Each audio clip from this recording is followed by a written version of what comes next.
लखनऊ नगर निगम ने नजूल और सरकारी जमीनों पर अवैध तरीके से बनाए गए भवनों पर भी हाउस टैक्स लगा रहा है। निगम के इस फैसले से जहां कुछ लोग सकते में है, वहीं कुछ अवैध कब्जेदारों को ये सुनहरा अवसर लगने लगा है। ऐसे में जबकि निगम पानी के पैसे वसूल नहीं कर पा रहा हो, अवैध कॉलोनियों से भवन पर कैसे इसे वसूला जाएगा, जानने के लिए देखिए ये रिपोर्ट। ऐसा चस्का टैक्स वसूलने का लगा है कि झुग्गी झोपड़ियों से भी वसूली का फरमान जारी कर दिया है। कर वो क्योंकि लखनऊ में रह रहे हैं और हमारी जमीन का उपयोग कर रहे हैं, तो कर देने के लिए वो बाध्य हैं। तो क्या ऐसा हो सकता है? जब उनका मकान ही नहीं बना है, वो एक तरह से इंक्रोचर हैं, तो उनसे हाउस टैक्स वसूलने को कोई प्रश्न ही नहीं। बिल्कुल। निगम की नई स्कीम के तहत नजूल और सरकारी जमीनों पर अवैध तरीके से बनाए गए भवनों और झोपड़पट्टियों का भी भवन टैक्स वसूला जाएगा और बाकायदा रसीद भी दी जाएगी। ऐसे लोगों से कर हो, इसलिए इनको कर दायरे में लाया गया है। मेयर साहब ने पिछले दिनों पार्षदों को सिंगापुर की सैर कराई, जिससे सरकारी खजाना हो गया खाली। अब इसे भरने के लिए सोचा कि क्यों ना वसूला जाए हाउस टैक्स। इस स्तर पे उनको खाली कराया जाना संभव नहीं हो पाता है। गृह कर आधार नहीं है भू स्वामित्व का। अब बड़ा सवाल ये है कि अवैध बस्तियों से हाउस टैक्स कैसे वसूला जा सकता है। वैसे हम बता दें कि निगम का खजाना भरे न भरे, कल ये अवैध कब्जेदार निगम की यही रसीद लेकर कोर्ट में चुनौती देंगे। तो है ना अपनी खुद की परेशानी बढ़ाने वाला कदम। Anurag Tripathi, ETV news, Lucknow.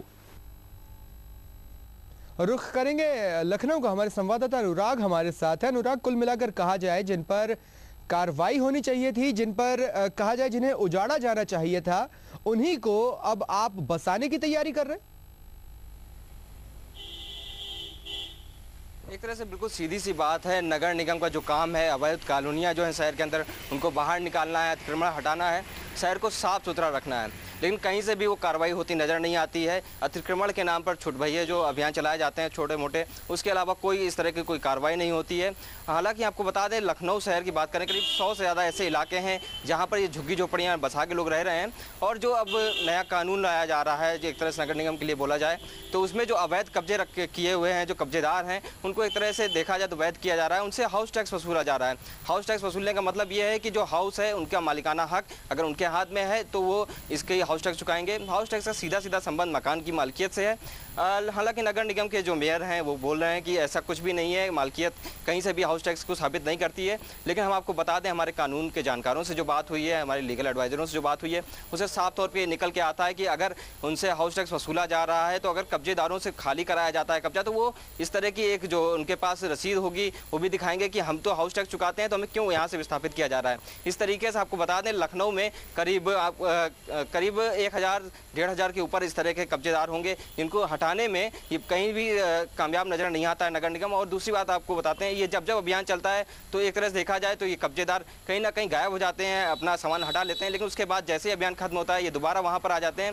नगर निगम के पास कोई ठोस रणनीति नहीं है जिसके तहत इस तरह की लगातार जो कार्रवाई है कहा जाए, जो अपनी नाकामी है उसको छुपाने का एक रास्ता नगर निगम ने यहाँ पर जरूर ढूंढ लिया। लेकिन एक सवाल जरूर बनता है कि जो चीज इलीगल है उस पर आप एक लीगल टैक्स लेंगे, क्योंकि आप उनको रसीद भी देने वाले हैं। ऐसे में अगर कल को यही लोग कोर्ट में जाते हैं, इन चीजों को प्रोड्यूस करते हैं, तो सवाल ये भी है कि आखिर किस तरह से इसको लीगल ठहराया जाएगा। हमारे साथ लखनऊ के मेयर दिनेश शर्मा जी भी फोन लाइन पर मौजूद हैं। दिनेश जी, स्वागत करता हूं मैं आपका टीवी न्यूज में। सबसे पहली चीज मैं यही जानना चाहूंगा, जिन लोगों को सर्विस प्रोवाइड ही नहीं होनी चाहिए थी, उन लोगों से अब आप टैक्स वसूलेंगे और साथ ही रिसिप्ट भी देंगे। अवैध 50 साल से लोग करके रह रहे हैं जी सरकारी जमीनों पे जी, उनको तुरंत वहां से हटाया जाना चाहिए। लेकिन शासन स्तर पे कई लोगों की, जैसे कृषि विभाग की है, रेल विभाग की है, PWD की संपत्तियां हैं, उनपे ये काबिज हैं और उनको वो विभाग हटाने की जिम्मेदारी अपने ऊपर नहीं लेते। ऐसे समय हमारे सामने ऑप्शन यही है कि हम रसीदों को ये लिख कर दें और गजट कर दें कि ऐसे लोगों को हम गृह कर लखनऊ में रहने का ले रहे हैं, ना कि उनकी संपत्ति का ले रहे हैं। और इसमें जो गृह कर हम ले रहे हैं वो भू स्वामित्व के लिए उसका किसी प्रकार का कोई क्लेम नहीं होगा, ना ही उनको किराएदारी के संदर्भ में कोई क्लेम करने का अधिकार होगा। ये स्पष्ट लिखा होगा और हमारी सूचना जारी होगी, तो इस प्रकार का वो क्लेम करने के लिए अधिकृत नहीं होंगे। तो मैं यही कह सकता हूं कि नगर निगम का जो लक्ष्य है, शासन ने 175 करोड़ रख दिया है जी, जबकि मात्र 75 करोड़ की वसूली पिछले साल हुई थी। 3 गुना जो वसूली का लक्ष्य रखा है। तो ये तो अपना गला नगर निगम बचाने के लिए दिनेश जी, ऐसा लग रहा है जैसे कि अपना गला बचाने के लिए इस तरह से। इसमें विभ्रम की स्थिति है जी, और अभी पूरी तरीके से इसको मैंने स्वीकार नहीं किया है। शासन स्तर पे जो निर्देश हुए थे इस प्रकार का गृह कर लेने का जी, उसको नगर आयुक्त के स्तर पे लागू करने का जारी किया गया है। मैंने उनसे आज्ञा मांगी है जी। कि मुझे पूरा विवरण दें और कहीं भी मैं अनाधिकृत लोगों को काबिज होने नहीं दूंगा। अभी कार्यकारिणी और सदन से ये प्रस्ताव पारित नहीं है, तो जब कार्यकारिणी और सदन में प्रस्ताव आएगा तो इस जी। विषय को अच्छा दिनेश जी, एक सवाल जरूर मैं आपसे यहाँ पर पूछना चाहूंगा कि जो अन्य विभाग हैं जो इंटरेस्ट नहीं ले रहे हैं ऐसे अतिक्रमण को हटाने में, तो आप अपने स्तर पर भी तो इनिशिएट नहीं ले रहे हैं। आप बोल रहे हैं कि आप कोशिश कर सकते थे उन विभागों से समन्वय बनाने की, लेकिन अगर इस तरह से टैक्स वसूला जाएगा तो आप उनके हाथ में एक हथियार देंगे। विभागों को तो नोटिस इशू है और ये हथियार नहीं होगा। मैंने पहले कहा जब सूचना जारी होगी कि ये प्रपत्र केवल टैक्स है, ना कि भू स्वामित्व का प्रमाण पत्र, तो न्यायालय भी इसको संदर्भित नहीं लेता है। दूसरे राज्यों में ये व्यवस्था लागू है, केवल उत्तर प्रदेश में ये व्यवस्था लागू नहीं थी, इसलिए इस पे विचार किया गया है। अभी जब कार्यकारिणी सदन के समय की प्रस्ताव आएगा तो हम उस पर खुले मन से विचार करेंगे और अगर ये कहीं दिखाई पड़ा कि उस पे सरकारी जमीनों पे कब्जा हो सकता है तो प्रस्ताव रिजेक्ट भी हो सकता है। लेकिन क्या दिनेश जी, आपकी रिसिप्ट के बाद क्या ये सर्विसेज के हकदार नहीं हो जाएंगे जो सर्विसेज प्रोवाइड की जाती है आम लोगों को? नहीं, मैंने पहले कहा कि सर्विस तो उनको प्रोवाइड है ऑलरेडी। जो अवैध कनेक्शन पानी का ले लेते हैं, अलकासिन पाइपलाइन लगा ली, तो पाइपलाइन कनेक्शन लेने के बाद जहाँ लीकेज होता है तो मौतें होती हैं। जब मौत होती तो कोई ये नहीं पूछता कि ये अधिकृत थे कि अनाधिकृत थे। ज्यादातर जो मौतें होती हैं काला से, डायरिया से, मलेरिया से या डेंगू से, वो ऐसे जगहों पर होती हैं जहां गंदगी के क्षेत्र में लोग रहते हैं अवैध तरीके से काबिज होकर। तो ये व्यवस्था एक तरीके से उनके लिए ये भी सुनिश्चित करेगी कि ऐसे लोगों को वैध कनेक्शन लेने के लिए बाध्य करेगी। और फिर मैं इसमें दोहराना चाहूंगा कि उस पक्ष को हम लोग बड़े बारीकी से इसका परीक्षण कर रहे हैं कि कहीं ऐसा ना हो कि हमारा गृह कर लेने से उनका किसी प्रकार का स्वामित्व सिद्ध हो सके।